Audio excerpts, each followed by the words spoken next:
When you're out on a stage performing, you're in show business. And I don't think that it was ever Donald's or my intention to be in show business. We wanted to be musicians and to make music. Steely Dan has had many members throughout its run, but none of them expected to become megastars. They just wanted to make unique music. Many of the original members have passed on, leaving lasting legacies for fans and other musicians to cherish. Keep watching to learn about the Steely Dan band members who have died. Jim Beard.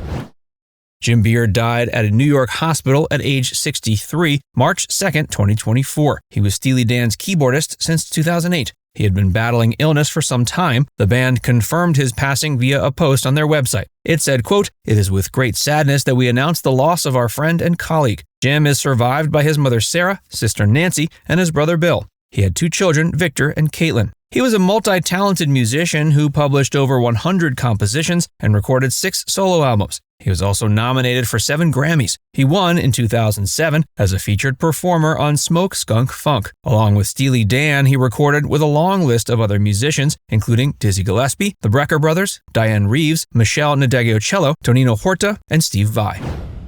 Roger Nichols.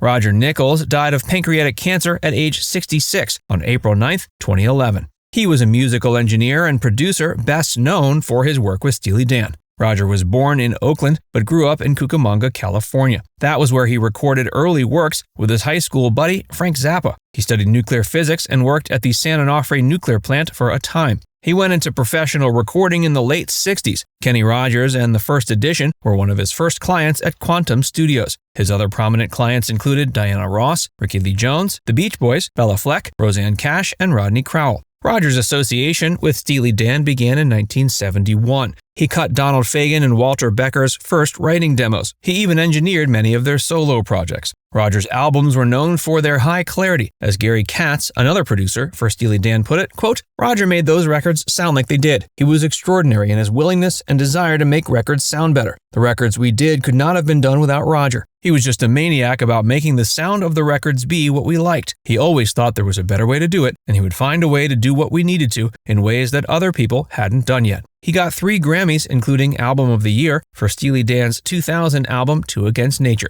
It was their comprehensive album, with them saying. He also got Best Engineered Record Grammy for more of the band's album, including 1977's Asia and 1981's Gaucho, and the film theme FM No Static at All. He even got a Grammy for his work with his longtime friend John Denver. All Aboard was named the Best Children's Album of 1997. Walter Becker.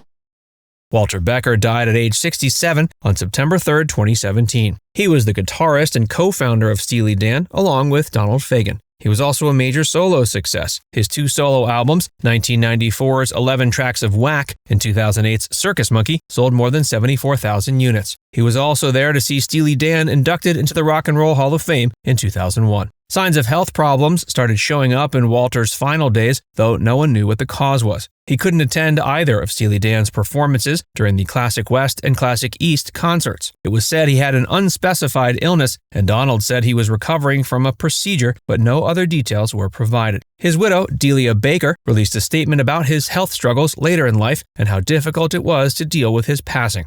As she explained, quote, "Walter died in the course of being treated for an extremely aggressive form of esophageal cancer. It was detected during one of his annual medical checkups, and his presence came as a grim surprise to Walter, his doctors, and me. It seemed to have come out of nowhere and spread with terrifying speed. Walter chose an intense regimen of chemotherapy at Sloan Kettering, though. Between the cancer's aggressiveness and the overwhelming toxicity resulting from the chemotherapy treatments, Walter died less than 4 months after the cancer was detected." She also said he died peacefully, surrounded by family and friends. Jim Hodder. Jim Hodder died June 5, 1990. He tragically drowned in the swimming pool of his Point Arena, California home. He was active in the Boston music scene in his early years and was part of a psychedelic rock band called Beard Game. They attracted the attention of producer Gary Katz. Their first album was canceled but released posthumously in 1996. They also performed 2 songs for the film The People Next Door. Their only proper album, Welcome, came out in 1970 with Jim on lead vocals. In '72, he left Beard Game and accepted an invitation to move to LA and join Steely Dan. Jim had a minor role in the 1974 album Pretzel Logic, providing backup vocals. He left Steely Dan that year and worked as a session musician after that. Jeff Porcaro. Jeff began drumming as a child and his career took off. He was the drummer for the rock band Toto, which he co-founded with his brother Steve and childhood friends Steve Lukather and David Paich. He then became co-founder and drummer of Steely Dan. Jeff is one of the most recorded session musicians of all time. His lists of collaborators includes major names like Michael Jackson, Miles Davis, Barbra Streisand, and Bruce Springsteen. He worked on hundreds of albums and thousands of sessions. Jeff Porcaro died at age 38, August 5, 1992. His death was attributed to a heart attack caused by an allergic reaction to insecticide he had sprayed in his yard. The Jeff Porcaro Memorial Fund was established in his honor to benefit the arts at Grant High School in Los Angeles. A memorial concert was held at the Universal Amphitheater on December 14, 1992. The lineup included major names like George Harrison, Eddie Van Halen, and the surviving members of Toto. His powerful legacy has been honored in many ways. AllMusic said he was one of the most highly regarded studio drummers of rock from the 70s to the 90s. They also said, quote, "It is no exaggeration to say that the sound of mainstream pop rock drumming in the 80s was, to a large extent, the sound of Jeff Porcaro." Donald Fagen.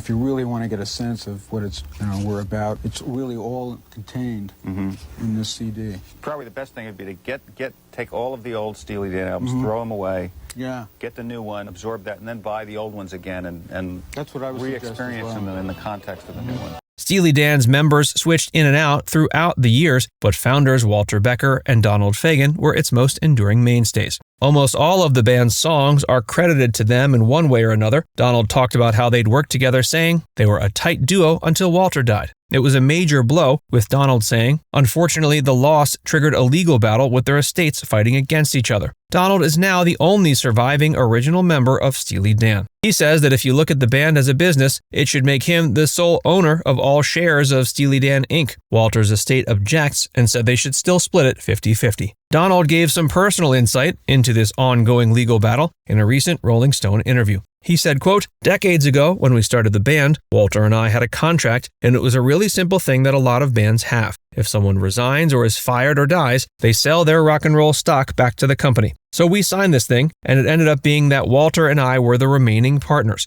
50-50 partners, and the idea was that if somebody dies, the other guy would essentially run the band and take control of the band, so we're just trying to defend that contract." Many prominent lawyers tend to feel Donald has the stronger case, but they also think a quiet settlement is the best course of action. What about the music? Steely Dan hasn't released an album since 2003, but Donald doesn't want to stop playing. He plans to tour with the Doobie Brothers. Now it's time to hear from you. What's your favorite song from Steely Dan? Let us know in the comments section below.